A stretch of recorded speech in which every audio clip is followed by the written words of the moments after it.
Hey guys, কি অবস্থা?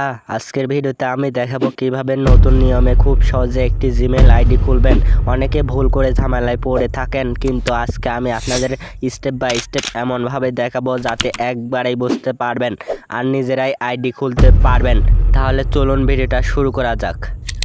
Guys, প্রথমে আমাদের প্লে স্টোরে যেতে হবে। তো প্লে স্টোরে আসার পর কোনায় দেখতে পাচ্ছ গোল আইকন, এটার উপর ক্লিক করবে।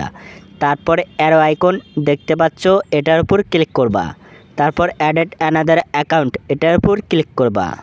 তারপর গুগল অ্যাকাউন্ট, এটার উপর ক্লিক করবা। তারপর তোমার ফিঙ্গার বা পাসওয়ার্ড চাবে ফোনের, সেটা দিয়ে দিবা। তারপর ক্রিয়েট অ্যাকাউন্ট, এটার উপর ক্লিক করবা। তারপর ফর মাই অ্যাকাউন্ট, এটার উপর ক্লিক করবা। তারপর তোমার নাম দিয়ে দেবে, প্রথম নাম এবং দ্বিতীয় নাম দিয়ে নেক্সটের উপর ক্লিক করবা। তারপরে তোমার জন্ম তারিখটি দিয়ে দেবে, তো আমি দিয়ে দেব। তো তোমার জেন্ডার দিয়ে দেবে, তুমি ছেলে না মেয়ে সেটা দিয়ে দেবে, তো আমি দিয়ে দেব। দেওয়ার পরে নেক্সটের উপর ক্লিক করব। তো ক্লিক করার পর তোমার মেল সিলেক্ট করতে বলছে, মেল সিলেক্ট করো। তো আমি সিলেক্ট করে নেক্সটের উপর ক্লিক করব। তারপর দেখতে পাচ্ছ পাসওয়ার্ড দিতে বলছে, ক্রিয়েট স্ট্রং পাসওয়ার্ড। অবশ্যই 16 অক্ষরের উপরে পাসওয়ার্ড দিবা, যাতে হ্যাকাররা হ্যাক করতে পারে না। হ্যাকাররা 16 অক্ষরের উপরে পাসওয়ার্ড সহজে হ্যাক করতে পারে না, তাই 16 অক্ষরের উপরে পাসওয়ার্ড দিবা।